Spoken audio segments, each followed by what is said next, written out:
Smoking causes cancer, smoking kills. புகைப்பிடித்தல் புற்றுநோயை உண்டாக்கும் மற்றும் உயிரை கொல்லும்.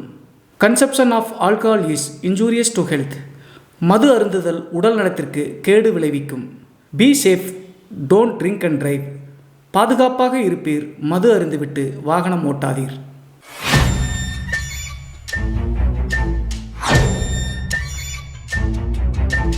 ஹாய் எவ்ரிபடி, நான் உங்கள் Siva. Welcome to our channel. இன்றைய காணொலியில் தமிழ்நாட்டினுடைய சிவகங்கைக்கு அருகாமையில் நடந்த ஒரு அதிபயங்கர அமானுஷ திகில் சம்பவத்தை தாங்க முழுமையாக பார்க்க போகிறோம். இந்த சம்பவத்தில் நல்லா போயிட்டு இருந்த ஒரு குடும்பத்தில் ஒரு அரசியல்வாதி உள்ளே புகுந்து ஒரு மரணம் ஏற்பட்டு அதற்கு பிறகு நடந்த திகில் மற்றும் அமானுஷ நிகழ்வு தாங்க இன்றைய காணொலி. ஸோ இன்றைய காணொலியும் கொஞ்சம் கூட சுவாரஸ்யம் மற்றும் த்ரில்லிங் குறையாமல் நீங்கள் அப்படியே எதிர்பார்க்கலாங்க. இதுபோன்று உங்களுடைய வாழ்க்கையிலும் ஏதாவது திகில் சம்பவம் நடந்துருந்துச்சுன்னா இந்த மின்னஞ்சல் மூலியமாக அதை ஷேர் பண்ணலாங்க. ஒருவேளை மின்னஞ்சலில் டைப் பண்ணுறது கஷ்டமாக இருந்துச்சு அப்படின்னா நம்ம சேனலினுடைய இன்ஸ்டாகிராம் லிங்கை கீழே டிஸ்கிரிப்ஷனில் கொடுத்துருக்கேங்க. அதில் போய் ஃபாலோ பண்ணிவிட்டு வாய்ஸ் நோட்டாக கூட ஷேர் பண்ணலாங்க. இது வரைக்கும் நம்ம சேனலை நீங்கள் சப்ஸ்கிரைப் பண்ணாமல் பார்த்துட்டு இருந்தாலும் சரி, புதிய பார்வையாளராக இருந்தாலும் சரி, வீடியோக்கு கீழே இருக்கக்கூடிய சப்ஸ்கிரைப் பட்டன் மற்றும் பெல் ஐக்கான் இரண்டையுமே கிளிக் பண்ணிடுங்க. நம்ம ஷோக்குள்ளே போகலாம்.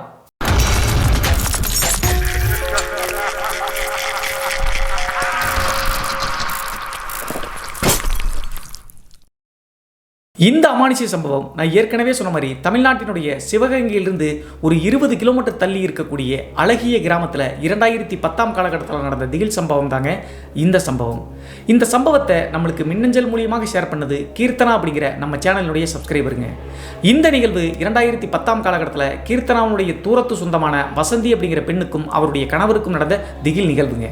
அப்படி என்ன நடந்துச்சு அப்படின்னு சொல்லி பார்த்தா, நான் ஏற்கனவே சொன்ன மாதிரி 2010 காலகட்டத்தில் சிவகங்கையிலிருந்து 20 கிலோமீட்டர் தள்ளி இந்த வசந்தி அப்படிங்கிறவங்க தன்னுடைய அப்பா அம்மாவோடு வாழ்ந்துட்டு இருக்காங்க. இந்த பெண்ணை பற்றி சொல்லணும் அப்படின்னா டிகிரி முடிச்சிருக்காங்க. அது மட்டும் இல்லாமல் பார்ப்பதற்கு மிக லட்சணமான ஒரு பெண் அப்படின்னு சொல்லலாங்க. அப்படி இருக்கும்போது கல்லூரியெல்லாம் முடிச்சு வசந்தியினுடைய அம்மா அப்பா நெருங்கிய சொந்தக்காரங்க மூலியமாக வரன் தேட ஆரம்பிக்கிறாங்க. அப்போதுதான் வசந்தி பார்த்தீங்கன்னா குடும்பத்துக்கிட்ட ஒரு முக்கியமான விஷயத்த சொல்றாங்க. அது என்ன அப்படின்னு சொல்லி பார்த்தா, கல்லூரி முடிச்ச வசந்தி ஒரு பிரைவேட் கம்பெனியில் நல்ல சீனியர் போஸ்டிங்கில் போய் ஜாயின் பண்ணியிருக்காங்க. அதே கம்பெனியில் ஜெனரல் மேனேஜராக இருக்கக்கூடிய ராஜன் அப்படிங்கிற நபரை லவ் பண்ணுறேன் அப்படின்னு சொல்லிட்டு தன்னுடைய பெற்றோர்கள்ட்ட சொல்கிறாங்க. பெற்றோர்கள் ராஜனை பற்றிய எல்லா விஷயத்தையும் கேட்டு முடிச்சு 2 வீட்டார் சம்மதத்தோடு வசந்தி மற்றும் ராஜனுடைய திருமணம் நல்ல கிராண்டாக நடைபெறுதுங்க. இந்த திருமணம் 2005 காலகட்டத்தில் முடியுதுங்க. 2005 காலகட்டத்தில் திருமணமாகி 2010 காலகட்டத்தில் இவங்க இருவருக்கும் காதல் பரிசாக ஒரு அழகிய பெண் குழந்தை பிறந்திருக்குங்க. அந்த பெண் குழந்தைக்கு நான் ஏற்கனவே சொன்ன மாதிரி 2010 காலகட்டத்தில் 4.5 வயசு 5 வயசு இருந்திருக்குங்க. அதற்கு பிறகு அவங்களுடைய வாழ்க்கை சந்தோஷமாக தான் போயிட்டு இருக்கு. இருந்தாலும் எல்லா குடும்பத்திலும் ஏற்படுற மாதிரி சின்ன சின்ன அந்த விரிசல்கள் கசப்புகள் அப்படிங்கிறது நடந்துகிட்டே தான் இருந்திருக்கு. இருவருமே காதல் திருமணம் அப்படிங்கிற காரணத்தினால சண்டை சச்சரவுகள் வந்தாலும் கூட சண்டை போட்டாலும் டக்குன்னு ஒன்று சேர்ந்துருவாங்க. வாழ்க்கை ஸ்மூத்தாக போயிட்டு இருக்கும்போது தான் இவங்களுடைய குடும்பத்தில் ஒரு பெரிய விரிசல் ஏற்பட்டிருக்குங்க. என்ன ஆச்சு அப்படின்னு சொல்லி பார்த்தா, 2010 காலகட்டத்தில் இந்த வசந்தி மற்றும் ராஜனுக்கு வசந்தியினுடைய தூரத்து சொந்தக்காரங்களுடைய திருமண இன்விடேஷன் ஒன்று வந்திருக்குங்க. அந்த இன்விடேஷனை பார்த்துட்டு குடும்பத்தோடு அந்த திருமண விழாவுக்கு போகலாம்னு சொல்லிட்டு கிளம்பி போகிறாங்க. அங்கே போய் திருமணத்தில் கலந்துட்டு இருக்கும்போது அப்போது ஒரு நபர் அறிமுகமாகிறாருங்க. அவர் யார் அப்படின்னு சொல்லி பார்த்தா, அவரும் வசந்திக்கு தூரத்து சொந்தக்காரர் தாங்க. அந்த நபருடைய பெயர் அன்புங்க. அந்த நபருக்கும் வசந்தியினுடைய கணவர் ராஜனுக்கும் ஒரே வயசு தாங்க இருக்கும். அதே நேரத்தில் இந்த அன்பு அப்படிங்கிறவர் சிவகங்கை ஏரியாவில் பெரிய பொலிட்டீஷியனுங்க, அரசியல்வாதி. பேரை மாற்றி சொல்லியிருக்காங்க, எதுவும் பிரச்சனை வரக்கூடாது அப்படின்னு சொல்லிட்டு. அப்படி இருக்கக்கூடிய அந்த நபர்கிட்ட இந்த வசந்தி மற்றும் ராஜன் இன்ட்ரோ ஆகி நல்ல கலகலப்பாக பேசிகிட்டு இருக்காங்க. பேச பேச அன்புவுக்கு பார்த்தீங்கன்னா வசந்தி மற்றும் ராஜனை பிடிச்சி போயிருதுங்க. அதற்கு பிறகு இந்த அன்புவனுடைய தொலைபேசி எண்களை 2 பேரும் பார்த்தீங்கன்னா மாறி ஷேர் பண்ணிக்கிறாங்க. திருமணம் முடிஞ்சு போகிறதுக்கு பின்னாடியும் இந்த அன்பு அப்படிங்கிற அரசியல்வாதி ராஜன் மற்றும் வசந்தி கிட்ட அப்பப்போ கூப்பிட்டு ஃபோனில் பேசுவது வழக்கங்க. நல்ல முறையாக தான் அவங்களுடைய நட்பு போயிட்டு இருந்திருக்குங்க. கிட்டத்தட்ட 3 மாத காலகட்டத்தில் இந்த அன்பு அப்படிங்கிறவர் அந்த குடும்பத்தோடு நல்ல நெருக்கமாயிட்டாருங்க. இந்த அரசியல்வாதியை பற்றி சொல்லணும் அப்படின்னா, நான் ஏற்கனவே சொன்ன மாதிரி அரசியல் மட்டும் இல்லைங்க, ஏகப்பட்ட மல்டிபிள் பிஸ்னஸ் பண்ணிட்டு இருக்காருங்க. அந்த காரணத்தினால டிராவல் பண்ணிட்டே இருப்பாருங்க அங்கே இங்கே அப்படின்னு சொல்லிட்டு. எப்போதெல்லாம் சிவகங்கை இருக்கக்கூடிய இவங்க வீட்டுக்கு பக்கத்தில் வர்றாரோ அப்போது இவங்களை பார்த்துட்டு போவதை வழக்கமாக வச்சிருந்திருக்காருங்க அன்பு. கிட்டத்தட்ட ஒரு 3 மாத காலகட்டம் கழிச்சு குடும்ப உறுப்பினர்கள் மாதிரி ஆன காரணத்தினால அன்பு ஒரு முக்கியமான விஷயத்தை வசந்தி மற்றும் ராஜன் கிட்ட சொல்றாங்க. அது என்ன அப்படி சொல்லி பார்த்தா, இந்த அரசியல்வாதி மற்றும் மல்டிபிள் பிஸ்னஸ் பண்ணுறவங்கலாம் இந்த டேக்ஸை கம்மி பண்ணுவதற்காக மணியை வச்சுருப்பாங்கல்ல, அதாவது இது தவறான வழியில் வந்த பணத்தை, அந்த பணத்தை பார்த்தீங்கன்னா அவங்க வச்சுருந்தாங்கன்னா கண்டிப்பாக கவர்மெண்ட் பிடிச்சிரும். ஸோ அவங்க என்ன பண்ணுவாங்க அப்படின்னு சொல்லி பார்த்தா ஏதாவது பினாமி மாதிரி யூஸ் பண்ணுவாங்க. ஸோ இந்த அன்பு அப்படிங்கிறவர் ராஜன்கிட்ட என்ன சொல்கிறாரு அப்படின்னு சொல்லி பார்த்தா, ஒரு குறிப்பிட்ட அமௌண்ட் எங்கிட்ட இருக்குது, அதை நீங்கள் வச்சிருங்க, நான் கேட்கும்போது கொடுத்தா போதும், அதை நீங்கள் வச்சிருக்கக்கூடிய காரணத்தினால அதில் ஒரு சில கமிஷனும் கொடுக்குறேன், அது மட்டும் இல்லாமல் அந்த பணத்தை நீங்கள் எப்போ வேணாலும் செலவு பண்ணிக்கலாம், அதில் வர வட்டி எடுத்துக்கலாம், நான் கேட்கும்போது கமிஷனையும் எடுத்துகிட்டு வட்டியெல்லாம் போக நீங்கள் திருப்பி கொடுத்தா போதும் அப்படின்னு சொல்லியிருக்காருங்க. உடனே வசந்தி மற்றும் ராஜன் டிஸ்கஸ் பண்ணிட்டு இது நல்ல டீலாக இருக்குது அப்படின்னு சொல்லிட்டு அக்செப்ட் பண்ணிக்கிறாங்க. அதற்கு பிறகு இந்த அன்பு அப்படிங்கிற ஒரு அந்த குறிப்பிட்ட அமௌண்ட்டை வந்து பார்த்தீங்கன்னா ராஜன்கிட்ட கொடுத்துட்றாருங்க. ராஜனும் அதை பல இடங்களில் இன்வெஸ்ட் பண்ணி வட்டியை வந்து வாங்கிட்டு இருக்காருங்க, கேட்கும்போது கொடுத்துக்கலாம் அப்படின்னு சொல்லிட்டு. இப்படி பண வரவு செலவுகள் பண்ணதுக்கு முன்னாடி அன்பு வந்து பார்த்தீங்கன்னா அடிக்கடி இந்த வசந்தியினுடைய வீட்டுக்கு வந்துட்டு போவது வழக்கமாக இருந்திருக்குங்க. அதே நேரத்தில் ராஜனும் வந்து பார்த்தீங்கன்னா அன்புவை நல்ல தீர்க்கமாக ட்ரஸ்ட் பண்ணி நம்பின காரணத்தினால பெருசாக எடுத்துக்கலிங்க. இந்த சமயத்தில் தான் அன்புக்கு ஒரு கொடூரமான புத்தி தென்பட்டுருக்குங்க. அது என்ன அப்படி சொல்லி பார்த்தா, போக போக வசந்தி மேலே அன்புக்கு ஒரு வகையான ஈர்ப்பு ஏற்பட்டுருக்குங்க. அதை எப்படி வெளிப்படுத்துறது அப்படின்னு சொல்லிட்டு தெரியலிங்க. குடும்ப பெண்ணாக இருக்காங்க, குழந்தை வேறு இருக்குது, கணவன் இருக்காங்களே அப்படின்னு சொல்லிட்டு யோசிச்சுட்டு அவருடைய ஆசைகளை கட்டுப்படுத்தவே முடியலைங்க. அப்படி இருக்கும்போது ஒரு நாள் யதார்த்தமாக அன்பு வந்து பார்த்தீங்கன்னா சிவகங்கையில் இருக்கக்கூடிய வசந்தியினுடைய வீட்டுக்கு பகல் டைமில் போயிருக்காங்க. அன்றைய நாள் ராஜன் மட்டும்தாங்க கம்பெனிக்கு போயிருக்காரு. ஏதோ காரணத்தினால வசந்தி வந்து வீட்டில் தான் இருந்திருக்காங்க. இதை சமயமாக பயன்படுத்தி கொண்ட அன்பு என்ன பண்ணுறாரு அப்படின்னு சொல்லி பார்த்தா, வசந்தி கிட்ட மிஸ்பிஹேவ் பண்ண ட்ரை பண்ணியிருக்காருங்க. அப்போது வசந்தியும் வந்து பார்த்தீங்கன்னா என்ன அப்படின்னே தெரியலிங்க, அந்த சுச்சுவேஷன் என்ன நடந்துச்சு அப்படின்னே தெரியல, அதை அக்செப்ட் பண்ணிட்டாங்க.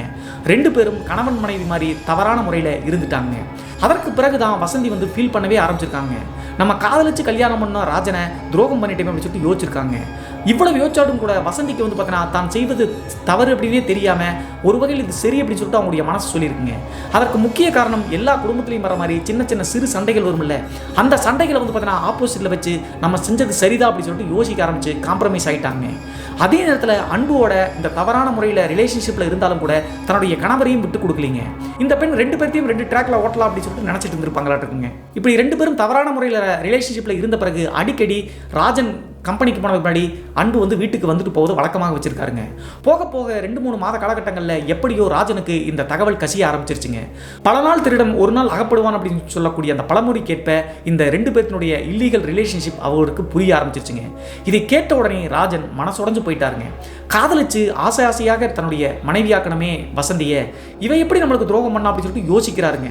அதே நேரத்தில் தன்னுடைய மனைவி கிட்ட போய் இதை கேட்கவும் மனசு வரலைங்க. கேட்டு குடும்பங்கான பிரிஞ்சு நம்முடைய குழந்தை அனாதையாயிருமோ அப்படின்னு சொல்லிட்டு மனசுக்குள்ளேயே போட்டு புழுங்கிட்டு இருக்காருங்க. அதே நேரத்தில் அன்பு கிட்ட கூப்பிட்டு கேட்கலாமா அப்படின்னு சொல்லி கேட்டால் அவர் மிகப்பெரிய ஆளுங்க, அவரை எதுக்கவெல்லாம் முடியாதுங்க. அந்த காரணத்தினால என்ன பண்ணுறது அப்படின்னு சொல்லி தெரியாமல் மனசுக்குள்ளேயே போட்டு ரொம்ப டிப்ரெஷனுக்கே போயிட்டாருங்க இந்த ராஜன் அப்படிங்கிறவர். இப்படி டிப்ரெஷன் இருக்கும்போது தான் இந்த அன்பு அப்படிங்கிறவர் ராஜனுக்கு கால் பண்ணியிருக்காருங்க. காலை அட்டன் பண்ண உடனே என்ன அப்படின்னு சொல்லி கேட்கும்போது அன்பு என்ன கேட்குறாரு அப்படின்னு சொல்லி பார்த்தா, நான் பணம் கொடுத்தேன்ல, அந்த பணம் கொஞ்சம் வேணும், நீ கொடு, ஒரு விஷயத்தில் வந்து பார்த்தீங்கன்னா இன்வெஸ்ட் பண்ணிட்டு திருப்பி நான் கொடுத்துட்றேன், அப்புறம் நீ வச்சிரு அப்படின்னு சொல்லி சொல்கிறாருங்க. அப்போது தான் இந்த ராஜனுக்கு பழிவாங்கக்கூடிய குணமே வந்திருக்குங்க. இந்த அன்புவை வேற எந்த வகையிலையும் எதுவும் பண்ண முடியலைங்க. இந்த பணத்தை வச்சு நம்ம மிரட்டலாம் அப்படின்னு சொல்லிட்டு முடிவெடுத்து, நீ எந்த பணம் கொடுத்த, எங்கிட்ட ஒரு பணமும் கொடுக்கலையே அப்படின்னு சொன்ன உடனே அன்புவுக்கு தூக்கி வாரி போட்டுச்சுங்க. இவ்வளோ பெரிய தொகையை அவங்ககிட்ட கொடுத்துமே இல்லைன்னு சொல்கிறானே அப்படின்னு சொல்லிட்டு அப்படியே விளவளத்து போயிட்டாருங்க. அதே நேரத்தில் பணத்துக்கு ஆசைப்பட்டு இப்படி பேசுகிறான் அப்படின்னு சொல்லிட்டு 1000 முறை யோசிக்கிறாருங்க. அன்பு மற்றும் வசந்தி ரிலேஷன்ஷிப் இருக்கிறதெல்லாம் இவர் யோசிக்கலைங்க. அவருக்கு தெரியாது அப்படின்னு சொல்லிட்டு நினச்சி தான் பணத்துக்கு ஆசைப்பட்டு இப்படி பண்ணுறா அப்படின்னு சொல்லிட்டு நினச்சிட்டு ஆர்குமெண்ட் பண்ணிகிட்டே இருக்காருங்க அன்பு. எவ்வளவு ஆர்குமெண்ட் பண்ணியும் ராஜன் வந்து பணத்தை கொடுக்கவே மாட்டேன்ட்டாருங்க. கிட்டத்தட்ட 10 நாட்களுக்கு மேலாகி அந்த பணத்தை வந்து வேற ஒருத்தர் கொடுக்குறேன்னு சொல்லியிருக்காரு. கொடுக்க முடியாத காரணத்தினால விரக்தியினுடைய உச்சத்துக்கே போயிட்டாருங்க இந்த அன்பு அப்படிங்கிறவர். இவர் நல்ல செல்வாக்கான ஆள் மட்டும் இல்லாமல் ரவுடி சித்தியும் வச்சிருக்காருங்க இந்த அரசியலுக்காக. அப்படி இருக்கக்கூடிய காரணத்தினால ஒரு நாள் ஃபுல்லாக ட்ரிங்க்ஸ் அடிச்சுட்டு ஒரு பயங்கரமான திட்டம் திட்டுறாருங்க. அது என்ன அப்படி சொல்லி பார்த்தா, நம்ம கொடுத்த பணத்தை இல்லைன்னு சொல்லிட்டு துரோகம் பண்ணிட்டானே அப்படின்னு சொல்லிட்டு அன்பு வந்து பார்த்தீங்கன்னா பயங்கர ஆக்ரோஷமாக இருந்திருக்காருங்க. இவர் செஞ்சது எவ்வளோ பெரிய துரோகம், அதையெல்லாம் மறந்துட்டு பணத்தை கொடுக்கல அப்படின்னு சொல்லிட்டு அவ்வளோ கோவம் வருது. உடனே வந்து பார்த்தீங்கன்னா அவருக்கு தெரிஞ்ச ரவுடிகளை வச்சு அவனை போட்டு தள்ளிடணும் அப்படின்னு சொல்லிட்டு சொல்லிட்டாருங்க. இதை கேட்ட உடனே அவர் சொன்ன ரவுடிகளை வந்து பார்த்தீங்கன்னா 2-3 நாட்களில் ராஜனை வந்து விபத்து மாதிரி ஏற்படுத்தி கொன்னுட்டாங்க. கொன்ன பிறகு ராஜனுடைய சடலம் வந்து பார்த்தீங்கன்னா வீட்டுக்கு வருதுங்க, வசந்தியினுடைய வீட்டுக்கு. ராஜனை திட்டம் போட்டு கொண்டது அன்பு மட்டும் தாங்க. இந்த விஷயத்தை வசந்தி கிட்ட சொல்லவே இல்லை. நான் ஏற்கனவே சொன்ன மாதிரி இல்லீகல் ரிலேஷன்ஷிப்பில் இருந்தாலும் கூட தன்னுடைய கணவரையும் விட்டு கொடுக்காம தாங்க வச்சிருந்தாங்க. ஸோ அதனால் வசந்தி கிட்ட சொல்லவே இல்லைங்க, மறைச்சிட்டாங்க. டேரெக்டாக சொல்லணும் அப்படின்னா தன்னுடைய கணவரான ராஜனை கொண்டது அன்புதான் அப்படின்னு சொல்லிட்டு தெரியாதுங்க. யதார்த்தமாக விபத்து அப்படின்னு தான் வசந்தியும் நினச்சிட்டு இருக்காங்க. ராஜனுடைய சடலத்தை வசந்தியினுடைய வீட்டுக்கு கொண்டு வந்த பிறகு எல்லா வேலைகளுக்கும் பணம் கொடுத்து அவரும் கூட இருந்து அன்பு வந்து செஞ்சு முடிக்கிறாருங்க, தான் கொன்ன அப்படிங்கிறத காமிக்காமையே. ஏதோ ஒரு படத்தில் கருணா சொல்லுவார்ல, தம்பி எங்களுக்கும் அரசியல் தெரியும், உன்னை நானே போட்டுட்டு நானே உனக்கு மாலையும் போடுவோம் அப்படி சொல்லிட்டு ஒரு டைலாக் வரும்ல, அந்த மாதிரி ஒரு ஆட்டிடியூட்ல தான் இந்த அன்பு அப்படிங்கிறவர் இருந்திருக்காருங்க. அதற்கு பிறகு அவருக்கான இறுதி சடங்கெல்லாம் செஞ்சு முடிச்சு 1 வாரம் 1.5 வார காலகட்டம் கழிச்சுங்க, இந்த வசந்திக்கு யாரோ மூலியமாக தன்னுடைய கணவரை கொன்னதில் அன்புக்கு பங்கு இருக்கு அப்படின்னு சொல்லிட்டு நியூஸாக பரவ ஆரம்பிக்குதுங்க. அது எப்படி சொல்லிட்டே தெரியலீங்க. இந்த நியூஸை கேட்ட உடனே வசந்தி வந்து மனசுடைஞ்சு போயிட்டாங்க. என்னதான் இல்லீகல் ரிலேஷன்ஷிப் இருந்தாலும் தன்னுடைய கணவனை இப்படி கொண்டுட்டானே, நம்ம பேர் அசிங்கப்பட்டாலும் பரவாயில்ல, இவனை விடக்கூடாது, 5 வயசு குழந்தை வேற இருக்கு அப்படின்னு சொல்லிட்டு நேராக போய் காவல்துறையில் கம்ப்ளைண்ட் பண்ணிடுறாங்க. இந்த வசந்தி அப்படிங்கிறவங்க அன்புக்கு எதிராக அந்த கம்ப்ளைண்ட்டை எடுத்துட்டு காவல்துறையினர் அன்புவை அரெஸ்ட் பண்ணிட்டாங்க.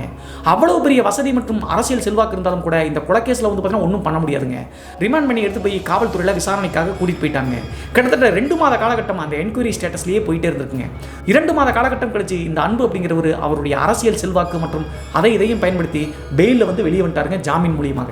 ஜாமீனில் வெளியே வந்து இந்த கேஸ் வந்து எப்படி தப்பிக்கிறது அப்படின்னு சொல்லிட்டு வக்கீலை வச்சு நிறைய யோசிக்கிறாருங்க.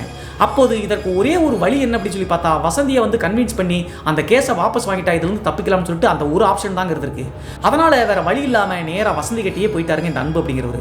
போயிட்டு நான் தெரியாம பண்ணிட்டேன், அவன் என்னை ஏமாத்தினால பண்ணிட்டேன் அப்படின்னு சொல்லிட்டு எவ்வளவோ ஆர்குமெண்ட் பண்ணி பார்த்துருக்காங்க. வசந்தி அக்செப்ட் பண்ணிக்கவே இல்லை.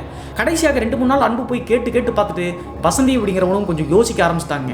தன்னுடைய கணவர் போனது போயிட்டாரு, நம்மளும் இதில் தப்பு பண்ணியிருக்கோம், நம்மளுடைய குழந்தையை வேற வளர்த்து மேலே கொண்டு வரணும், நம்மளுக்கு யார் இருக்காங்க, அவர் சொன்ன வழிக்கு வந்துடலாம் அப்படின்னு சொல்லிட்டு ஒரு முடிவெடுத்து கண்டிஷனோட கேஸை வாபஸ் வாங்குற அப்படின்னு சொல்லிட்டு அன்பு கிட்ட சொல்றாங்க. சரி நீ என்ன சொன்னாலும் நான் கேட்குறேன், என்னன்னு சொல்லு அப்படின்னு சொல்லி கேட்ட உடனே அந்த கண்டிஷன் என்ன அப்படின்னு சொல்லி பார்த்தா, தன்னுடைய குழந்தைய கடைசி வரைக்கும் நீ அப்பா மாதிரி இருந்து பார்த்துக்கணும், அதே நேரத்தில் என்னையும் வந்து பார்த்தீங்கன்னா எல்லாத்துக்கு முன்னாடி நீ கல்யாணம் பண்ணணும் அப்படின்னு சொல்லி சொன்ன உடனே அன்புவுக்கு தூக்கி வாரி போட்டுருச்சுங்க. என்ன காரணம் அப்படின்னு சொல்லி பார்த்தா, அன்பு வந்து பார்த்தீங்கன்னா கல்யாணமாகாத நபர் கிடையாதுங்க. ஆல்ரெடி அவருக்கு ஒரு கல்யாணமாகி ஒரு குழந்தையும் இருக்குங்க. இதெல்லாம் வசந்திக்கு நல்லாவே தெரியுங்க. தெரிஞ்சும் தன்னுடைய சுச்சுவேஷன் காரணத்தினால நீ என்னை 2வது கல்யாணம் பண்ணாலும் பரவாயில்ல, நீ வந்து ஊரறிய எனக்கு கல்யாணம் பண்ணணும் அப்படின்னு சொல்லிட்டாங்க. இதுதான் கண்டிஷன் அப்படின்ட்டு. அதற்கு பிறகு அன்புக்கு என்ன பண்ணுறதுனே தெரியாமல் அந்த முதல் மனைவி கிட்ட போய் கேட்குறாங்க. முதல் மனைவி பயங்கரமாக கூச்சலிட்டு அவங்களுடைய சொந்தக்காரங்க எல்லாமே வந்துட்டாங்க. கடைசியாக எல்லாரும் வந்து பார்த்து டிஸ்கஸ் பண்ணும்போது அந்த வசந்தி அப்படிங்கிற பெண் சொன்ன விஷயத்தை கேட்டு தாங்க ஆகணும், கேஸை வாபஸ் வாங்கலை அப்படின்னா இவருடைய லைஃபே போயிடும். அந்த காரணத்தினால வேற வழி இல்லாமல் முதல் மனைவியை காம்ப்ரமைஸ் பண்ணி அந்த வசந்தி மற்றும் அன்புக்கு வந்து பார்த்தீங்கன்னா திருமணம் எல்லாத்துக்கு முன்னாடியும் நடக்குதுங்க. அந்த திருமணம் தப்பவே உற்றார் உறவினர்கள் நிறைய பேர் வரலீங்க. என்ன காரணம் அப்படின்னா, இந்த விஷயம் எப்படியோ கசிய ஆரம்பிச்சிருச்சுங்க. ராஜன் அப்படிங்கிற வசந்தியினுடைய முன்னாள் கணவனை கொன்னதே அன்புதான் அப்படி சொல்லிட்டு, ஏன்னா கேஸ் எல்லாம் கொடுத்து உள்ள போயிட்டார்ல, எல்லாத்துக்கும் தெரிஞ்சிச்சுங்க. அந்த காரணத்தினால அந்த கல்யாணத்துக்கு வசந்தியினுடைய அம்மா அப்பாவே வரலீங்க. கணவனை கொன்னவனையே வந்து கேஸ்லேருந்து விடுவிச்சு கல்யாணம் பண்ணிக்கிறாளே, ஊரே அசிங்கமாயிடுச்சு அப்படின்னு சொல்லிட்டு அவங்களுடைய அப்பா அம்மா என் பொண்ணு செத்துட்டாங்க அப்படி சொல்லிட்டு வரவே இல்லைங்க. இருந்தாலும் வசந்தி அதையெல்லாம் யோசிக்காம தன்னுடைய குழந்தையும் தானும் நல்லா இருக்கணும் அப்படின்னு சொல்லிட்டு நினச்சிக்கிட்டு அன்பு வந்து பார்த்தீங்கன்னா எல்லாரும் தப்பா பேசினாலும் பரவாயில்ல அப்படின்னு சொல்லிட்டு கல்யாணம் பண்ணிட்டாங்க. கணவர் உயிரோடு இருக்கும்போதே அந்த தவறான ரிலேஷன்ஷிப்பில் இருந்தாங்க. அதனாலவோ என்னவோ இது சரி அப்படின்னு சொல்லிட்டு அவங்களுடைய மனசில் பட்டிருக்க மாட்டேங்க. அதற்கு பிறகு அன்புவை கல்யாணம் பண்ணிட்டு கிட்டத்தட்ட 2 வார காலகட்டம்ங்க அந்த வசந்தியினுடைய வீட்டிலேயே தான் அன்பு இருந்திருக்காருங்க. முதல் மனைவியினுடைய வீட்டுக்கே போகலிங்க. அந்த மோகம் 30 நாள் ஆசை 60 நாள் அப்படின்னு சொல்லுவாங்க இல்லையா, அந்த மாதிரி 2 வார காலகட்டம் வசந்தியினுடைய வீட்டிலேயே இந்த அன்பு அப்படிங்கிறவர் இருந்திருக்காருங்க. அதே நேரத்தில் அந்த 2 வார காலகட்டத்திலேயே ஒரு நல்ல பெரிய பங்களா ஒன்றை இந்த வசந்திக்கு சொந்தமாக வாங்கி கொடுத்தாருங்க. வசந்தி மற்றும் அவங்களுடைய முன்னாள் கணவர் இருக்கிற வரைக்கும் வாடகை வீட்டில் தாங்க இருந்திருக்காங்க. ஆனால் இப்போது வந்து பார்த்தீங்கன்னா அவர் தான் இறந்துட்டார், நம்ம கல்யாணம் பண்ணிட்டோமே அப்படின்னு சொல்லிட்டு தனியாக வந்து பார்த்தீங்கன்னா இருக்கிற பணப்படத்தை வச்சு ஒரு தனியாக பங்களாவை வாங்கி கொடுத்தாருங்க வசந்திக்கு. அந்த பங்களாவுக்கு எடுத்து போய் குடி போய் வச்சுட்ட பிறகு மறுபடியும் வந்து பிஸ்னஸில் ஈடுபட ஆரம்பிச்சாருங்க அன்பு அப்படிங்கிறவர். 2 வார காலகட்டம் மட்டும்தாங்க வசந்தியினுடைய வீட்டிலே இருந்தார். அதற்கடுத்து 4 நாளைக்கு ஒரு முறையோ 5 நாளைக்கு ஒரு முறையோ தான் இந்த வசந்தியினுடைய வீட்டுக்கு வருவது வழக்குங்க. பிஸ்னஸுக்கு போயிடுவார் அல்லது முதல் மனைவியினுடைய வீட்டுக்கு போயிடுவார். இந்த டைமில் இருந்தால் அன்பு மற்றும் வசந்தியினுடைய வாழ்க்கையில் அமானுஷ்ய புயல் வீச ஆரம்பிச்சுங்க. என்ன நடந்துச்சு அப்படின்னு சொல்லி பார்த்தா, இறந்து போன முன்னாள் கணவனுடைய ராஜனுடைய ஆவியினுடைய ஆட்டம் தொடங்குச்சுங்க. கல்யாணமாகி 2-3 வாரங்கள் எந்த பிரச்சனையும் இல்லைங்க. வீட்டில் தான் டெய்லியுமே இந்த அன்பு அப்படிங்கிறது இருந்துட்டு இருந்தார். இப்போது தான் 2 வார காலகட்டம் கழிச்சு பிஸ்னஸ் சொல்லிட்டு வெளியே போயிடுறாரு. நைட்டு வந்து வசந்தி மட்டும் அந்த 5 வயது குழந்தை மட்டும் தான் அந்த பங்களாவில் இருந்திருக்காங்க. அப்படி இருக்கும்போது இந்த 5 வயது குழந்தையினுடைய பிஹேவியரில் கொஞ்சம் மாற்றம் ஏற்படுறதை இந்த வசந்தி நோட் பண்ணியிருக்காங்க. அந்த குழந்தை அப்படி என்ன பண்ணுச்சு அப்படின்னு சொல்லி பார்த்தா, நைட்டு தூங்க வச்சோம் அப்படின்னா அந்த பெண்ணுக்கே தெரியாமல் எந்திரிச்சு ஹாலில் போய் டாடா அப்படின்னு சொல்லிட்டு பேசிட்டு விளையாண்டுட்டு இருக்கேன், தன்னை தானே பார்த்து சிரிச்சிட்டு இருக்கு. யாருமே இல்லாத இடத்த பார்த்து வெற்றி இடத்தை பார்த்து அந்த பெண் அப்படி பிஹேவ் பண்ணியிருக்கீங்க. அந்த குழந்தை உயிரோடு இருக்கும்போது அவங்களுடைய அப்பாவை வந்து பார்த்தீங்கன்னா டாடா தான் கூப்பிடும். அதே மாதிரி தான் நைட் ஆச்சு அப்படின்னா எந்திரிச்சு காலில் போய் உட்காந்து சோஃபாவில் பந்து ஒன்று வச்சுருக்காங்க, கிட்ஸு ஃபுட்பால் மாதிரி ஒன்று இருக்கும், அதை வச்சுட்டு டாடா அப்படின்னு சொல்லிட்டு விளையாண்டுட்டு இருக்குங்க. இதை முதல் முறை பார்த்த வசந்தி என்ன நினைச்சாங்க அப்படின்னு சொல்லி பார்த்தா, 2-3 வாரம் ஆச்சு இல்லை அவர் இறந்து போய் அப்பா இல்லாத ஏக்கத்தினால இப்படி பண்ணுதாட்டு அப்படின்னு சொல்லிட்டு அதை பெரிதுபடுத்தாமல் விட்டாங்க. ஆனால் அதற்கு பிறகு 2 நாள் கழிச்சு நடந்தது தான் அமானுஷ்யத்தின் உச்சம் அப்படின்னு சொல்லலாங்க. என்ன ஆச்சு அப்படின்னு சொல்லி பார்த்தா இந்த பெண் குழந்தை பகல் மற்றும் இரவு நேரங்களில் இப்படி அப்பா இருக்கிற மாதிரியே பிஹேவ் பண்ணிட்டு இருந்துச்சு, ப்ளே பண்ணிட்டு இருந்துச்சு. 3வது நாள் இரவு என்னாச்சு அப்படின்னு சொல்லி பார்த்தா நைட்டு சாப்பிட்டு முடிச்சு குழந்தைக்கு மூட்டி விட்டு படுத்து தூங்க வச்சுட்டாங்க. அன்பு அன்றைய நாளும் வரலைங்க. நைட்டு ஒரு 1 மணி 1:30 மணி இருக்குங்க. வீட்டுக்குள்ளே வந்து பார்த்தீங்கன்னா ஏதோ பந்தை வந்து பார்த்தீங்கன்னா வீசி வீசி டம்மு டம்முன்னு செவுத்துல அடிக்கிற மாதிரி சத்தம் கேட்குதுங்க. அந்த சத்தத்தை கேட்டு டிஸ்டர்ப் ஆகி வசந்தி முடிச்சு எந்திரிச்சு பார்க்குறாங்க. எந்திரிச்சு பார்க்கும்போது பக்கத்தில் படுக்க வச்சிருந்த தன்னுடைய குழந்தை இல்லைங்க கட்டல்ல. அதற்கடுத்து குழந்தையை காணாமல் எப்படி சொல்லிட்டு பெட்ரூம் இருந்தே கதவு வந்து பார்த்தீங்கன்னா பெட்ரூம் கதவு ஓப்பனில் தான் இருக்கும். எட்டி பார்க்கும்போது நேராக வந்து ஹால் தாங்க இருக்கும். அந்த ஹாலில் வந்து பார்த்தீங்கன்னா பந்து வந்து அந்த சைடும் இந்த சைடும் போயிட்டு வரதை அந்த நுழைவாயில் வழியாக பெட்ரூமுடைய நுழைவாயில் வழியாக பார்க்குறாங்க. அதற்கடுத்து பாப்பா யாரோட விளையாடுறாங்க, செவுத்தில் அடித்து பந்து ஆப்போசிட்டில் வருதா அல்லது வேறு என்ன அப்படி சொல்லிட்டு எந்திரிச்சு போய் பெட்ரூமுடைய நுழைவாயில் பக்கத்தில் எட்டி பார்க்குறாங்க. பெட்ரூம் வந்து எட்டி பார்க்கும்போது வசந்திக்கு தன்னுடைய வாழ்நாளில் பார்க்கவே முடியாத ஒரு பயங்கரமான காட்சிங்க. அந்த குழந்தை வந்து பார்த்தீங்கன்னா அந்த கிட்ஸ் ஃபுட்பால் அப்படிங்கிற அந்த பாலை வச்சு இங்கிருந்து வந்து பார்த்தீங்கன்னா காலில் எட்டி உதைக்குதுங்க. ஆப்போசிட்டில் வந்து பார்த்தீங்கன்னா இவங்க நினச்ச மாதிரி செவுத்துலேருந்து பவுன்ஸ் ஆகி வெளியே வரலிங்க. செவத்துக்கு ஒரு 3 அடி முன்னாடியே வெற்ற இடத்துல யாருமே இல்லைங்க. ஆட்டோமேட்டிக்காக அப்படியே பவுன்ஸ் ஆகி நேராக இந்த குழந்தை கிட்ட வருதுங்க. இந்த குழந்தையும் கை தட்டிட்டு டாடா டாடா அப்படின்னு சொல்லிட்டு கத்துதுங்க. இந்த காட்சியை பார்த்த உடனே மிரண்டு போயிட்டாங்க. ஆளே இல்லாத பகுதியிலிருந்து பந்து வந்து பார்த்தீங்கன்னா தானாக பவுன்ஸ் ஆகி வருது அப்படின்னு சொல்லிட்டு மிரண்டு போய் குழந்தையும் கூட யோசிக்கலைங்க. பெட்ரூம்குள்ளே போயிடலாம் அப்படின்னு சொல்லிட்டு தன்னை காப்பாற்றுவதற்காக நுழைவாயிருந்து டக்குன்னு டேர்ன் பண்ணி அந்த பெட்ரூம் கட்டல் பக்கத்தில் வர்றாங்க. கட்டல் பக்கத்தில் வரும்போது மறுபடியும் ஒரு பெரிய ஷாக்குங்க. என்ன ஆச்சு அப்படின்னு சொல்லி பார்த்தா நைட்டு 1:30 மணி தானே அந்த பந்து சத்தம் கேட்டு தானே எந்திரிச்சு வந்தாங்க. பெட் லைட் மட்டும் தாங்க அந்த பெட்ரூமில் எரிஞ்சிட்டு இருக்கு. அந்த கட்டலில் வந்து பார்த்தீங்கன்னா இந்த ராஜன் அப்படிங்கிற முன்னாள் கணவனுடைய ஆன்மா பேய் உருவத்தில் அப்படியே உட்காந்துருக்குங்க. வசந்தி அப்படிங்கிற பெண்மணியை ஆக்ரோஷமாக பார்த்துக்கிட்டு அந்த நிகழ்வு வந்து ராஜன் கடைசியாக அந்த விபத்து ஏற்பட்டு இறந்து போகும்போது எப்படி தலையில்லாமல் ரத்தமாக இருந்துச்சோ அதே ஆக்ரோஷமான தோட்டத்தில் தாங்க இருந்துட்டு இந்த வசந்தியை பார்க்குறாரு. இந்த காட்சியை பார்த்த உடனே மிரண்டு போய் இந்த வசந்தி அப்படிங்கிற பெண் டக்குன்னு அப்படியே மயக்கம் போட்டு விழுந்துட்டாங்க. பயத்தினுடைய உச்சத்துக்கே போயிட்டு மயக்கம் போட்டு விழுந்தவங்க காலையில் 6 மணி தாங்க எந்திரிச்சிருக்காங்க. அந்த வீட்டில் தான் வேறு யாருமே இல்லை, அந்த குழந்தையும் அந்த பெண்மணியும் மட்டும்தான் இருக்காங்க. எந்திரிச்சு நைட்டு என்ன நடந்துச்சு அப்படின்னு சொல்லிட்டு யோசிக்கிறதுக்கே டைம் ஆயிடுச்சுங்க. அதற்கு பிறகு குழந்தை எங்கே அப்படின்னு சொல்லி பார்க்கும்போது குழந்தை வந்து பார்த்தீங்கன்னா நைட்டெல்லாம் அந்த ஆன்மாவோட விளையாண்டு நல்லா படுத்து தூங்கிட்டு இருக்குங்க. டீப் ஸ்லீப்பில் இருக்குது. அதற்கு பிறகு குழந்தையை வந்து பார்த்தீங்கன்னா தலையை நீவி விட்டு யோசிக்க ஆரம்பிச்சிருச்சுங்க. இது யாரோட வேலை, டாடா டாடான்னு சொல்கிறத பார்த்தா தான் துரோகம் பண்ண தன்னுடைய முன்னாள் கணவனுடைய ஆன்மா வந்துருச்சா அப்படின்னு சொல்லிட்டு யோசிக்க ஆரம்பிச்சிட்டாங்க. அதற்கு பிறகு சரி குழந்தைக்கு வந்து பால் வந்து காய்ச்சி எடுத்துட்டு வரலாம் அப்படின்னு சொல்லிட்டு யோசிச்சுக்கிட்டே பெட்ரூம்லேருந்து கிளம்பி ஹால் வழியாக போய் கிச்சனுக்கு போகணுங்க. ஹால் பக்கத்தில் வரும்போது மறுபடியும் ஒரு பெரிய ஷாக்குங்க. என்ன நடச்சு அப்படின்னு சொல்லி பார்த்தா ஹாலில் இருக்கக்கூடிய அந்த சோஃபாவில் இந்த ராஜன் உயிரோடு இருக்கும்போது ஆஃபீஸுக்கு போகிறதுக்காக ஒரு கம்ப்யூட்டர் பேக் ஒன்று இருந்துச்சுங்க. இறந்ததுக்கு பிறகு அந்த கம்ப்யூட்டர் பேக்கை எடுத்து போய் ஸ்டோர் ரூமில் போட்டாங்க. ரொம்ப அழுக்காக இருந்திருக்கு. அந்த கம்ப்யூட்டர் பேக் அந்த சோஃபாவினுடைய டீ டேபிள் இருக்குல்ல அது மேலே அப்படியே கிளம்பி போகிற மாதிரி இருக்குதுங்க. அதே நேரத்தில் ராஜனுடைய ஷூவெல்லாம் இன்னும் டிஸ்போஸ் பண்ணலிங்க. அந்த ஆஃபீஸ் ஷூ வந்து பார்த்தீங்கன்னா வெளியே இருந்த ஷூ அந்த கரெக்டாக பேக் பக்கத்தில் நீட்டாக வந்து இருக்குங்க. இதை பார்த்த உடனே மிரண்டு போயிட்டாங்க வசந்தி அப்படிங்கிறவங்க. இதெல்லாம் கண்டிப்பாக தன்னுடைய குழந்தை செய்ய வாய்ப்பே கிடையாது. அந்த ஸ்டோர் ரூம்குள்ளே உள்ளே வந்து கிடச்சிங்க அந்த பேக்கு. இதை எப்படி தன்னுடைய குழந்தையை எடுத்துருக்க முடியும்? அவர் ஆஃபீஸ் கிளம்புறப்ப என்ன பண்ணுவார், அதெல்லாம் இப்படி இருக்குது அப்படின்னு சொல்லிட்டு அரண்டு போய் பாலம் கூட காய்ச்சலிங்க. நேராக ஃபோன் பண்ணி அன்பு கிட்ட பேச ஆரம்பிக்கிறாங்க. அன்பு இப்படிலாம் நடக்குது, எனக்கு பயமாக இருக்குது அப்படின்னு சொன்ன உடனே அவர் வந்து இதை பெருசாக கண்டுக்கவே இல்லைங்க. உளராதடி, அவன் செத்து போயிட்டான், அவன் எப்படி இப்படி வருவான் அப்படின்னு சொல்லிட்டு நம்பிக்கையே இல்லாமல் பேசாம இரு, அதெல்லாம் ஒன்றும் இல்லை உன்னுடைய கற்பனை அப்படின்னு சொல்லிட்டு திட்டிருக்காங்க. திட்டிட்டு வச்ச உடனே வசந்திக்கு என்ன பண்ணுறது அப்படின்னே தெரியலிங்க. தத்ரூமா 2-3 முறை பார்த்துட்டுமே இவர் நம்ப மாட்டேங்கிறாரு அப்படின்னு சொல்லிட்டு 1000 திங்கிங்க, பயமும் வந்துருச்சு. அன்றைய இரவு நைட்டு 9 மணி ஆன உடனே முன்னாடி நாள் இரவு நடந்ததெல்லாம் யோசிச்சு பார்த்து வசந்திக்கு பயம் வந்துருச்சுங்க. 2 வார காலகட்டம் வீட்டிலேயே இருந்த அன்பு வந்து வரமாட்டேங்கிறானே அப்படின்னு சொல்லிட்டு ஃபோன் பண்ணி பயங்கரமாக திட்டிருக்காங்க. இப்போ என் மேலே அந்த இதெல்லாம் போயிருச்சா, நீ கிளம்பி இப்பயே வரணும், இல்லைனா பெரிய பிரச்சனை பண்ணிடுவோம் அப்படின்னு சொல்லிட்டு திட்டின உடனே அன்பு வேறு வழி இல்லாமல் கரெக்டாக ஒரு 10 மணி 11 மணிக்கு கார் எடுத்துகிட்டு நேராக வசந்தியினுடைய வீட்டுக்கே வந்துட்டாருங்க. வீட்டுக்கு வந்த உடனே சாப்பிட்டு முடிச்சுட்டு இருந்திருக்காங்க. நைட்டு 1 மணி 1:30 மணிக்கு அன்புக்கு ஃபோன் வந்திருக்குங்க. யாரோ பிஸ்னஸ் கால் பண்ணியிருக்காங்க, ஏதோ அர்ஜென்ட்டு வர சொல்லி. உடனே ஃபோன் கால் அட்டன் பண்ண உடனே நான் கிளம்புறேன் அப்படி சொன்ன உடனே இந்த வசந்திக்கு தடுக்கவும் முடியலைங்க. சரி கிளம்புங்க அப்படி சொல்லிட்டு அன்பு நேராக வீட்டை விட்டு வெளியே மெயின் டோரை தாண்டி கார் கொஞ்சம் தள்ளி தாங்க இருக்கும், பெரிய பங்களா அப்படிங்கிற காரணத்தினால பார்க்கிங்லேருந்து கொஞ்சம் தள்ளி போய் காரில் ஏறணும். அதே மாதிரி டாட்டாலாம் காமிட்டு நேராக அந்த காரில் போய் ஏறாருங்க. அப்போது இந்த 5 வயது குழந்தையும் வந்து தூக்கத்திலிருந்து எந்திரிச்சிருச்சுங்க, கூடையே வருது. அந்த மெயின் டோர் பக்கத்திலேயே வசந்தி மற்றும் அந்த குழந்தையை நின்றுட்டாங்க.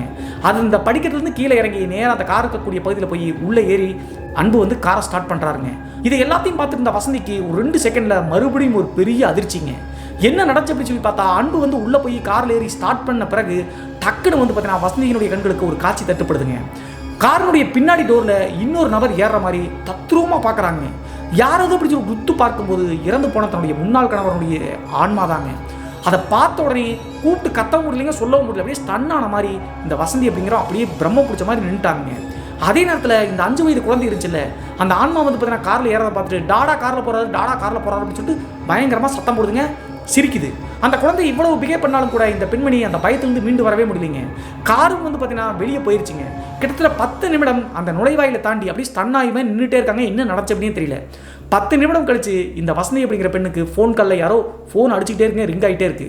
அந்த டைமில் அந்த குழந்தை வந்து பார்த்தீங்கன்னா ஃபோனை எடுத்து வந்து பிரம்ம பிடிச்ச மாதிரி இருக்கக்கூடிய தன்னுடைய அம்மா கிட்ட அம்மா அப்படின்னு சொல்லிட்டு கையை கொடுக்கறதுக்கு முன்னாடி தாங்க சுயநினைவுக்கே வந்துட்டாங்க.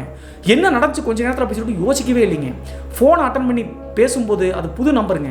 யார் நீங்கள் அப்படி சொல்லி கேட்ட உடனே கார் ஒன்று விபத்து ஏற்பட்டுருச்சுப்பா, உன் நம்பரில் தான் கடைசி அந்த நம்பருடைய செல்ஃபோன் வந்து வளைப்பு வந்திருக்கு, அதனால தான் கூப்பிட்டோம், பெரிய சீரியஸாக இருக்காரு, ஹாஸ்பிட்டல் கொண்டு போயிட்டு இருக்கோம் அப்படின்னு சொல்லிட்டு இன்ஃபார்ம் பண்ணுறாங்க. நான் அவருடைய மனைவி தான், நீங்கள் ஹாஸ்பிட்டல் கொண்டு போங்க அப்படின்னு சொல்லிட்டு ஒரு ஹாஸ்பிட்டலில் சொன்ன உடனே ஆம்புலன்ஸில் இருந்து அன்பு வந்து பார்த்தீங்கன்னா ஹாஸ்பிட்டலுக்கு எடுத்து போயிட்டாங்க. அதே நேரத்தில் இந்த வசந்தியும் வந்து பார்த்தீங்கன்னா குழந்தையை தூக்கிட்டு அவங்களுக்கு ஒரு சின்ன கார் வச்சிருக்காங்க, அந்த கார் எடுத்துகிட்டு நேராக ஹாஸ்பிட்டலை நோக்கி கிளம்ப ஆரம்பிச்சிட்டாங்க அந்த டைமுக்கு. அதே நேரத்தில் முதல் மனைவி அப்புறம் அவங்களுடைய குடும்பத்தாருக்கெல்லாம் தகவல் போன உடனே அவங்களும் ஹாஸ்பிட்டலுக்கு வந்துட்டாங்க. வசந்தி போகும்போது எல்லாரும் அழுதுகிட்டு ஐசியூக்கு முன்னாடி நிற்கிறாங்க. வசந்தி தன்னுடைய குழந்தையோடு ஐசியூவில் ஒரு சின்ன ஹோல்டுமா இருக்கும்ல, அதில் எட்டி பார்க்கும்போது இந்த அன்பு அப்படிங்கிறவர் உயிருக்கு போராடி துடிச்சிட்டு இருக்காருங்க. தலையில் அடிபட்டுறது மட்டும் இல்லாமல் உடம்பு முழுவதும் ரத்தம்ங்க. மருத்துவர்கள் வந்து ட்ரீட்மெண்ட் பண்ணிட்டு இருக்காங்க. இந்த காட்சியை பார்த்த உடனே வசந்திக்கு புரிஞ்சிருச்சுங்க, இந்த வேலை எல்லாமே தன்னுடைய முன்னாள் கணவரான ராஜனுடைய ஆன்மாவுடைய வேலை தான், காருக்கு பின்னாடி ஏறிச்சில்ல அப்படின்னு சொல்லிட்டு புரிஞ்சுட்டாங்க. இருந்தாலும் யாருக்கிட்டையும் சொல்ல. கிட்டத்தட்ட 2 நாள் கழிச்சு தான் அன்பு வந்து பார்த்தீங்கன்னா ஓரளவுக்கு கண்ணே தந்தாருங்க, பேச ஆரம்பிச்சாரு. 2 நாள் கழிச்சு எல்லாம் பிரச்சனை இல்லை, நார்மல் ஆகிட்டாங்க அப்படின்னு சொல்லிட்டு மருத்துவர்கள் சொன்ன பிறகு ஒவ்வொருத்தராக போய் பார்க்க ஆரம்பிக்கிறாங்க. கடைசியாக வசந்தி போய் பார்க்கும்போது ஒவ்வொன்றும் அழுதுருக்காங்க. எப்படி விபத்து ஏற்படுச்சு அப்படின்னு சொல்லி கேட்கும்போது அவர் சொன்ன விஷயத்தை கேட்டு இன்னும் ஒரு ஷாக்குங்க. டிரைவ் பண்ணிட்டு போனார்ல அவங்களுடைய வீட்டிலிருந்து கிளம்பி போகும்போது கரெக்டாக அந்த விபத்து ஏற்படுறது கொஞ்சம் முன்னாடி வந்து பார்த்தீங்கன்னா இவருடைய கண்களை வந்து டக்குன்னு யாரோ மூடிருக்காங்க, கையை வச்சு மறைச்சா எப்படி இருக்கும் பின்னாடி சைடு இருந்து, அந்த மாதிரி கண்களை வந்து கையை வச்சு மறைச்சிருக்காங்க. நைட் நேரம் அப்படிங்கிற காரணத்தில் 1:30 மணிக்கு மேலே தான் அவர் ட்ராவல் பண்ணார். ரோடு வந்து ஃப்ரீயாக இருந்திருக்கு, ஃபுல் ஸ்பீடில் போயிட்டு இருக்காரு. கண் அப்படி கை வச்சு மறைச்ச உடனே வந்து பார்த்தீங்கன்னா வண்டி கண்ட்ரோல் இழந்து பல்ட்டி அடிச்சு வந்து பார்த்தீங்கன்னா அது விபத்து ஏற்பட்டுருச்சுங்க. இதை சொல்கிறது மட்டும் இல்லாமல் யாருன்னே தெரியல, ஏன்னா கண்ணை வந்து பொத்துன மாதிரி இருந்துச்சு, ஒரு செகண்டில் என்ன நடந்துச்சுன்னே தெரியல அப்படின்னு சொன்ன உடனே கன்ஃபார்மே ஆயிடுச்சுங்க வசந்திக்கு. இதை செஞ்சது தன்னுடைய முன்னாள் கணவரான ராஜனுடைய ஆன்மா தான் அப்படி சொல்லிட்டு. இருந்தாலும் ஐசியூவில் சீரியஸாக இருக்காரு, இந்த டைம் இதை சொல்ல வேண்டாம் அப்படின்னு சொல்லிட்டு நினச்சிக்கிட்டு அப்படியே பயத்தோடையே வீட்டுக்கு வந்துட்டாங்க, நார்மல் ஆகட்டும் அப்படி சொல்லிட்டு. கிட்டத்தட்ட 1 மாத காலகட்டம் ஹாஸ்பிட்டலே இருந்திருக்காருங்க அன்பு அப்படிங்கிறவர். 1 மாத காலகட்டம் கழிச்சு டிஸ்சார்ஜ் ஆகி வீட்டுக்கு கிளம்பும்போது முதல் மனைவியுடைய வீட்டுக்கு அன்புவை கூட்டிகிட்டு போயிட்டாங்க. அங்கே போன பிறகு ஹாஸ்பிட்டலிருந்து போன 2வது நாளே நைட்டுங்க சாப்பாடெல்லாம் கொடுக்க வச்சுட்டு அன்பு வந்து படுக்க வச்சிருக்காங்க முதல் மனைவியினுடைய வீட்டில். காலையில் ஒரு 5:30 மணி 6 மணிக்கு முதல் மனைவி வந்து பார்த்தீங்கன்னா வசந்திக்கு ஃபோன் பண்ணுறாங்க. ஃபோன் அட்டன் பண்ணி என்னாச்சுக்கா அப்படின்னு சொல்லி கேட்கும்போது நீ வீட்டுக்கு குழந்தைய கூப்பிட்டு வா அப்படின்னு சொல்லி சொல்கிறாங்க. என்னாச்சுன்னு சொல்லுக்கா அப்படின்னு சொல்லி கேட்கும்போது நீ வீட்டுக்கு வா நான் சொல்கிறேன் அப்படின்னு சொல்லி சொல்கிறாங்க.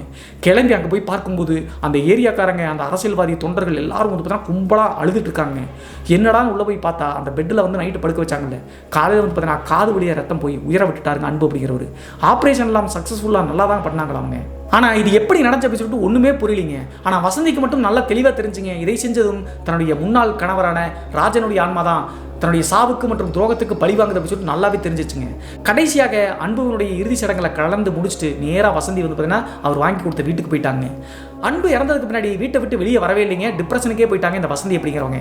அதே நேரத்தில் குழந்தைங்க கூட சரியாக கவனிக்கலைங்க.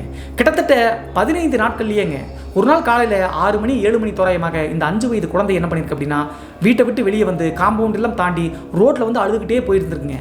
பக்கத்து வீட்டுக்காரங்கெல்லாம் பார்த்து என்னாச்சு பாப்பா அப்படின்னு சொல்லி கேட்கும்போது வீட்டையே கை காமிச்சிருக்குங்க. வீட்டுக்குள்ளே போய் பார்க்கும்போது பெட்ரூமில் தூக்கு மாட்டி இந்த வசந்தி அப்படிங்கிறவங்க இறந்து போயிட்டாங்க. தான் செஞ்ச தவறு காரணத்தினால குற்ற உணர்வில் இறந்து போயிட்டாங்களா அல்லது இதுவும் அந்த ராஜன் அப்படிங்கிற ஆன்மாவினுடைய வேலையா அப்படி சொல்லிட்டு தெரியலிங்க. கடைசி வரைக்கும் வசந்தியினுடைய அம்மா அப்பா வந்து பார்த்தீங்கன்னா இப்படி செஞ்சுட்டாலே அப்படின்னு சொல்லிட்டு வராமல் தான் இருந்தாங்க. வசந்தி இறந்துட்டாங்க அப்படின்னு சொல்லிட்டு தெரிஞ்ச பிறகு நேராக வந்து தன்னுடைய பேர குழந்தையை பார்ப்புக்காக வந்துட்டாங்க. வந்துட்டு வசந்தியை வந்து பார்த்தீங்கன்னா நல்லடக்கம் கூட சரியாக பண்ணலையாமங்க. ஈமச்சடங்கெல்லாம் அப்படி இப்படின்னு பண்ணிட்டு எடுத்துகிட்டு போய் அடக்கம் பண்ணிட்டு தன்னுடைய பேர குழந்தையை நல்லா வச்சுக்கணும் அப்படின்னு சொல்லிட்டு வசந்தியினுடைய அம்மா அப்பா அந்த 5 வயது குழந்தையை எடுத்துகிட்டு போயிட்டாங்க. கடைசியாக இந்த சம்பவத்தை பார்க்கும்போது ராஜனுக்கு துரோகம் செஞ்ச தன்னுடைய மனைவியும் இறந்து போயிட்டாங்க, அன்பும் இறந்து போயிட்டாரு. அந்த ஆன்மா தன்னுடைய சாவுக்கு மற்றும் துரோகத்துக்கு காரணமான எல்லாத்தையும் பழி தீர்த்துச்சு அப்படின்னு சொல்லிட்டு இந்த சம்பவம் தெளிவாக புரியுதுங்க. அன்பு இறந்த பிறகு டிப்ரெஷன் இருந்த வசந்தி சொந்தக்காரங்க சில பேர் வந்து ஆறுதல் படுத்த வரும்போது இதை உளறியிருக்காங்க. இப்படியெல்லாம் நடந்துச்சு, கொன்னதே வந்து பார்த்தீங்கன்னா இவர் தான், அந்த ஆன்மா வந்தது எல்லாத்தையும் ஒன்று விடாமல் இந்த வசந்தி அப்படிங்கிறவங்க சொல்லியிருக்காங்க. அப்படி இந்த தகவல் தெரிஞ்ச ஒருத்தவங்க தாங்க இந்த கீர்த்தனாவுடைய அம்மா அப்பா. அவங்க அம்மா அப்பா கிட்ட இந்த சம்பவத்தை கேட்டு அப்படியே இந்த கீர்த்தனா அப்படிங்கிறவங்க நம்ம சேனல் சப்ஸ்கிரைபர் அப்படிங்கிற காரணத்தினால பிசுறு மாறாமல் நம்மளுக்கு ஷேர் பண்ணாங்க. இந்த சம்பவத்தில் சொன்ன கேரக்டர்ஸ்னுடைய நேம் எல்லாமே வெவ்வேறு தாங்க, எந்த பிரச்சனையும் வரக்கூடாது அப்படிங்கிற காரணத்தினால. ஸோ இந்த சம்பவத்தை பற்றிய உங்களுடைய கருத்து என்ன அப்படி சொல்லிட்டு மறக்காமல் கமெண்ட் பாக்ஸில் கமெண்ட் பண்ணுங்கள். இது போன்று உங்களுடைய வாழ்க்கையிலும் ஏதாவது திகில் சம்பவம் நடந்துருந்துச்சுன்னா இந்த மின்னஞ்சல் மூலியமாக அதை ஷேர் பண்ணலாங்க. ஒருவேளை மின்னஞ்சலில் டைப் பண்ணுறது கஷ்டமாக இருந்துச்சு அப்படின்னா நம்ம சேனலோட இன்ஸ்டாகிராம் லிங்க்கை கீழே டிஸ்கிரிப்ஷனில் கொடுத்துருக்காங்க. அதில் போய் ஃபாலோ பண்ணிவிட்டு வாய்ஸ் நோட்டாக கூட ஷேர் பண்ணலாங்க. இது வரைக்கும் நம்ம சேனலை நீங்கள் சப்ஸ்கிரைப் பண்ணாமல் பார்த்துட்டு இருந்தாலும் சரி, புதிய பார்வையாளராக இருந்தாலும் சரி, வீடியோக்கு கீழே இருக்கக்கூடிய சப்ஸ்கிரைப் பட்டன் மற்றும் பெல் ஐக்கான் இரண்டையுமே கிளிக் பண்ணிடுங்க. மீண்டும் ஒரு த்ரில்லிங்கான அமானுஷ எபிசோடுடன் உங்களை சந்திக்கும் வரை நான் உங்கள் சிவா.